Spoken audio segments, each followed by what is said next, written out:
SDO का बलवंत के बिना कोई भी एसडीओ आया, चाहे न दिन या रात, 1 मिनट भी नहीं कटा था। एक्शन तक के फोन का सीधे बलवंत ने मिल जाएगा। आज उन्हीं साथियों के पास इस साथी के रिटायरमेंट पर समय नहीं है साथियों आने का। रेगुलर कर्मचारी को एक गिफ्ट टोकन दिया जाता है 10,000 रुपए। क्या सरकार के पास कोई 15-20 साल से मेरा साथी काम कर रहा है, क्या उसके पास 10,000 भी नहीं जुड़ते कि मेरे साथी का मान सम्मान सही ढंग से हो सके। सोमवार को बिजली निगम कार्यालय सढौरा के प्रांगण में बिजली विभाग में कार्यरत एएलएम बलवंत की रिटायरमेंट पर साथी कर्मचारियों के द्वारा विदाई समारोह आयोजित किया गया, जहां पर कर्मचारियों ने अपनी मांगे भी सरकार के समक्ष पेश की। जानकारी के मुताबिक बिजली विभाग कार्यालय सढौरा में 2008 से एएलएम बलवंत ने 31 जनवरी को रिटायरमेंट ली थी, जिसके सम्मान में साथी कर्मचारियों के द्वारा सम्मान समारोह का आयोजन किया गया। इस दौरान बलवंत को लेकर लंबे समय तक उसके साथ काम करने वाले कर्मचारियों ने बलवंत की ईमानदारी को लेकर जमकर सराहना की। इस अवसर पर कर्मचारियों ने रोष भी व्यक्त किया। असिस्टेंट लाइनमैन पालचंद ने कच्चे कर्मचारियों को रिटायरमेंट के दौरान सरकार द्वारा कोई भी टोकन, गिफ्ट व अन्य सम्मान न दिए जाने को लेकर रोष प्रकट करते हुए कहा कि कच्चे कर्मचारी भी इंसान है, वो भी पक्के कर्मचारियों की तरह ही दिन रात अपनी सेवाएं दे रहे हैं, लेकिन सरकार ने आज तक कोई भी ऐसा प्रावधान नहीं किया जिससे कच्चे कर्मचारियों को रिटायरमेंट लेते समय सम्मान मिल सके। तो चलिए, इसके अलावा और लोगों ने भी अपने विचार यहाँ पर व्यक्त किए हैं, तो सुनाते हैं एक एक कर, और क्या कुछ कहना है पालचंद का वो अंत में आप सुन सकते हैं। तो बने रहे आप इस वीडियो में अंत तक। धन्यवाद। साथियों, बहुत दुख की बात है, जिस एसडीओ का बलवंत के बिना कोई भी एसडीओ आया, चाहे न दिन या रात, 1 मिनट भी नहीं कटा था। एक्शन तक के फोन का सीधे बलवंत ने मिल जाएगा। और हमारे बीच में कुछ सुपरवाइजर स्टाफ भी है जिनका मिनट बाद बलवंत से संपर्क था। कई बार तो इसको बेचारे को छुट्टी वाले दिन भी घर नहीं रहने देते कि दफ्तर में पहुंच रही हो, फाइल न्यू कर, रात को भी इसको सोने नहीं देते। आज उन्हीं साथियों के पास इस साथी की रिटायरमेंट पर समय नहीं है साथियों आने का। जो एसडीओ को हर 5 मिनट के बाद बलवंत याद आता था, सुपरवाइजर को बलवंत याद आता था, आज उनके पास 5 मिनट मेरे साथी के लिए निकालने के लिए समय नहीं है साथियों।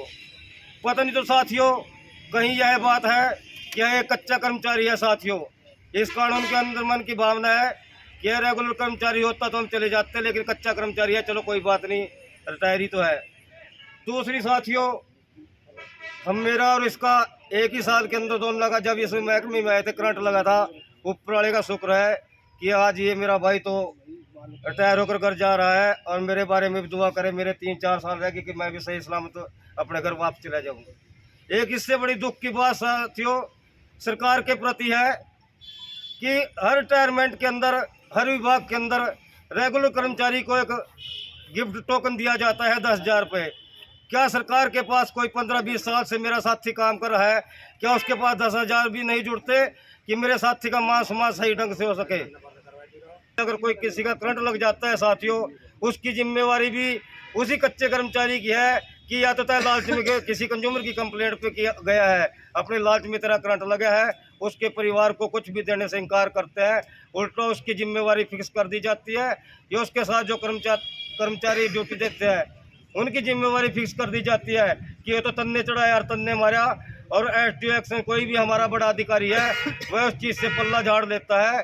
पिछले दिनों हमारे बिलासपुर डिवीजन के अंदर 2 कर्मचारियों का एक्सीडेंट हुआ, और दोनों केस में मैंने ऐसा देखा कि मेरे कच्चे कर्मचारी जो रजनीश का एक्सीडेंट हुआ, एक भी हरामखोर किसी भी अधिकारी ने पीजीआई के अंदर जाके नहीं देखा कि हमारे साथी का करंट कैसे लगा है। कोई बात नहीं, उसकी गलती में लगा है या उसके साथियों की गलती में लगा है, लेकिन एसडीओ का हमारा माँ बाप के समान है, हम उसके अंदर काम करते हैं, लेकिन किसी अधिकारी का फर्ज नहीं बनता कि जाकर हम पीजीआई में जाकर कर्मचारी का हाल चाल पूछ सके।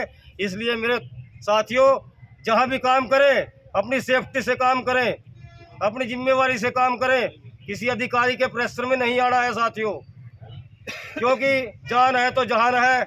अगर हम ठीक हैं कि हमारे पीछे हमारे बच्चे का, परिवार का बहुत बड़ी जिम्मेवारी है। जिंदाबाद, हमारे साथी जिंदाबाद। भाई आने वाली पत्र है हमारे जो रिटायरमेंट पार्टी के मुख्य अतिथि हमारे बलवंत जी, जिनके बारे में लगभग सभी साथियों ने कहा कि उनकी ईमानदारी के बारे में कहने की जरूरत ही नहीं है। उन्होंने इतना अपना काम निष्ठा से किया, और मेरे को हैरत आज इस बात की है कि मेरे को आज पता लगा भी ये टेक्निकल से है। साथियों, मेरे को आज पता लगा भी ये टेक्निकल से हैं। मैं हमेशा ये सोचता था कि दफ्तर में मैं 21 में आया था, 21 से यही पता था कि ये क्लरिकल काम करते हैं और क्लरिकल से ही है। जितनी इनकी नॉलेज है, इन्होंने अपना काम इस खूबी से निभाया कि अगर आज ये जा रहे हैं ना जी, बाद में दफ्तर वाले पूछेंगे भी हाँ भाई यहाँ कोई बंदा था, किस तरह से हम उसकी सहायता लें। इसके हमारे यूनिट में प्रधान जी अमीर चंद जी हैं, इन्होंने भी इनके साथ काम किया, तो ये अपना एक्सपीरियंस अपने आप ही बता देंगे। पर अपना एक्सपीरियंस मेरा 4 साल का ये रहा कि फाइल कोई भी आई, अगर कोई कमी है ना, इन्होंने कभी समझौता नहीं किया।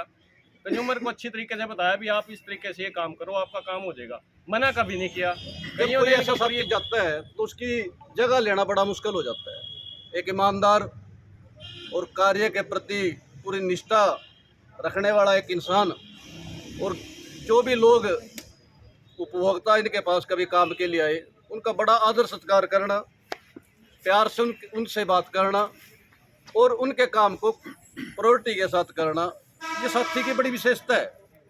एक नौकरी पूरी करके रिटायर होता है तो बड़ी खुशी की बात होती है, लेकिन आज जो शख्स हमारे साथ बैठा है, मेरी 31 साल की सर्विस में मुझे 2-4 ही ऐसे शख्स मिले हैं जो इन जैसी शख्सियत के मालिक थे। इतने ईमानदार, साफ गोई वाले, कोई मन के अंदर कोई बैर विरोध ना रखने वाले और बिल्कुल साफ सुथरी बात करने वाले ऐसे शख्स हैं हमारे बलवंत जी।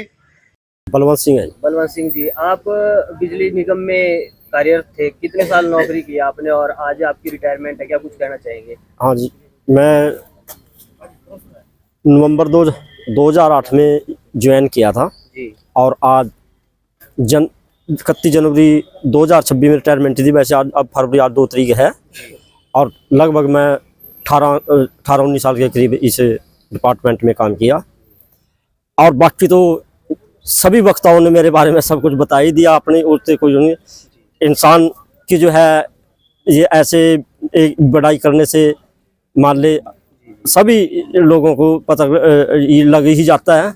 और जैसे ही मान ले आदमी के जो बड़ाई क्या, उसका काम ही उसकी बड़ाई एक वो होती है, और उसी बड़ाई से इंसान थोड़ा आगे बढ़ता है। तो आप शायद भावुक भी हो रहे हैं इस पल को लेकर, लेकिन मैं आपसे जानना चाहता हूं, जैसे आप आज रिटायर हो रहे हैं तो आप एक कच्चे कर्मचारी के तौर पर बताया जा रहा है कि यहाँ पर रहे हो। हाँ जी। तो क्या कुछ प्रावधान सरकार ने आपकी रिटायरमेंट के लिए रखे हैं? देखो, कच्चे कर्मचारी के लिए आज तक तो कोई ऐसा प्रावधान सरकार ने किया नहीं। अगर प्रावधान मान सरकार मान कच्चे कर्मचारी के लिए कोई ऐसा प्रावधान कर दी तो आज यहाँ से इतने भाई मेरे इकट्ठे रहे हैं तो सारा कुछ यही पता लग जाता मान ली सरकार कर रही क्या है, क्या नहीं कर रही है। ठीक है जी, अभी तक तो कोई तो सरकार क्या कुछ अपेक्षाएं रहती है जब आप नौकरी में होते हैं सरकार को लेकर? अपेक्षा तो सरकार को लेकर सबकी यही भावना रहती है। अभी जो कच्चे कर रहे हैं तो यही सोचेंगे भी हम पक्के हो जाएं, हमारी सर्विस रेगुलाइज हो जाए। चलो रही पैसे की बात हो तो ऊंचा नीचा होता ही रहता है, पर अगर आदमी की मान ली सर्विस रेगुलाइज है तो फिर उसको किसी तरह का कोई दिक्कत नहीं होती। हाँ जी। तो जैसे पेंशन का सरकारी नौकरी में प्रावधान होता है, क्या आप कच्चे कर्मचारी नहीं चाहते किसी तरह का कोई? ऐसा कोई कच्चे कर्मचारी को अभी तक तो कोई पेंशन का कोई प्रावधान दिया नहीं है किसी तरह का। चलिए, बहुत बहुत लोगों की मांगे हैं। जी सर, सबसे पहले तो अपना नाम बताइए और आज के प्रोग्राम के बारे में जानकारी दीजिए। जी, मेरा नाम पाल चंद है। असिस्टेंट लाइन मैन के पद पर मैं तैनात हूँ। सब डिवीजन मेरी सडौरा है, जिला जयनगर है। साथियों, आज हमारा एक डीसी रेट का साथी अपनी 20-25 वर्ष की अपनी सेवा प्रदान करके हमारे विभाग से रिटायर हो रहा है, और यह एक बहुत दुख का विषय है कि आज हमारे साथी को इतनी ईमानदारी से सेवा करके खाली हाथ अपने घर को लौटना पड़ रहा है। मैं मीडिया के माध्यम से सरकार को अवगत कराना चाहता हूं कि कम से कम जैसे एक रेगुलर कर्मचारी को रिटायरमेंट पर एक टोकन गिफ्ट दिया जाता है लगभग 10,000 रुपये के करीब, तो वह भी एक कच्चे कर्मचारी को दिया जाए ताकि रिटायरमेंट के दिन उसकी मान सम्मान किया जाए और अन्य किसी कर्मचारियों पर इसका बोझ न पड़े। तो दूसरा मेरा सरकार से एक निवेदन है कि हमारे बिजली विभाग के अंदर लगभग कच्चे कर्मचारी काफ़ी संख्या में कुछ अंगहीन हो चुके हैं, कुछ मृत्यु हो चुकी है, उनके आश्रितों को आज तक सरकार ने कुछ भी नहीं दिया। तो मेरा सरकार से निवेदन है कि कच्चे कर्मचारियों को किसी प्रकार की उपेक्षा न की जाए। जब हमारा कच्चा कर्मचारी पक्के कर्मचारी के बराबर दिन रात मेहनत करता है तो इसके कच्चे कर्मचारियों के साथ अन्याय क्यों किया जाता है। मेरा तो सरकार से बार बार यही निवेदन है कि कच्चे कर्मचारियों को भी पक्के कर्मचारियों के समान वेतन दिया जाए। और हाई कोर्ट के बार बार दिशा निर्देश के अनुसार भी हरियाणा सरकार के कान पर जो तक नहीं रेंगती और उस फाइल को बार बार दबाया जाता है और कच्चे कर्मचारियों को कहीं ना कहीं कोई भी सुविधा देने से इनकार किया जाता है। तो मैं मीडिया के माध्यम से सरकार को बार बार यही अवगत कराना चाहता हूँ कि आपने जो ये एक कौशल रोजगार निगम या सेवा सुरक्षा निगम बनाया है, इसके अंदर भी सरकार ने कहीं पर भी रिटायरमेंट के साथ ये पॉइंट नहीं लिखा है कि हम रिटायरमेंट के समय पर कच्चे कर्मचारियों को ऐसी कोई वित्तीय सहायता प्रदान करेंगे जैसे पक्के कर्मचारियों को छुट्टियां का पैसा दिया जाता है या कोई भी वित्तीय सहायता दी जाती है। तो मेरा सरकार से निवेदन है कि मेरे कच्चे कर्मचारियों को रिटायरमेंट के समय कुछ न कुछ वित्तीय सहायता दी जाए ताकि वह अपना रिटायर होने के बाद कोई रोजगार शुरू कर सके या अपने परिवार का पालन पोषण कर सके। ऐसा बताया जा रहा है कि पंचकूला भी एक हाँ, तो इसके साथ हमारा अगला स्टेप यह है HSCB वर्कर यूनियन की तरफ से 5 तारीख को वहाँ ACS पावर का ग्राफ भी करना है और उसको कच्चे कर्मचारियों को प्रति ज्ञापन भी देना है। अगर सरकार के या अधिकारियों के ऊपर जो अधिकारी बैठे हैं उनके कान पर फिर भी जो नहीं रेंगती तो आने वाली 12 तारीख को सर्व कर्मचारी संघ यूनियन की तरफ से भी कच्चे कर्मचारियों को प्रति एक हड़ताल का आह्वान किया गया है। उसके भी अंदर हम बढ़ चढ़ कर हिस्सा लेंगे ताकि हमारा किसी भी संगठन के द्वारा कच्चे कर्मचारियों को समस्या का समाधान हो सके। और मैं तो सरकार से निवेदन करता हूं कि अपने उच्च अधिकारियों को समझा करके वो लेट लतीफी जो हमारे काम में कर रहे हैं उससे जल्दी हड़ताल से पहले इस काम को कराएं। ऐसा न हो कि हरियाणा प्रदेश के अंदर बिजली बोर्ड के कर्मचारी अपने पर उतराए और सरकार को बहुत गंभीर परिणाम भुगतने पड़े। तो मेरी सरकार से निवेदन है कि हड़ताल से पहले या 5 तारीख से पहले कच्चे कर्मचारियों की जो डिमांड है उसको जल्दी से जल्दी धरातल पर लेकर आए।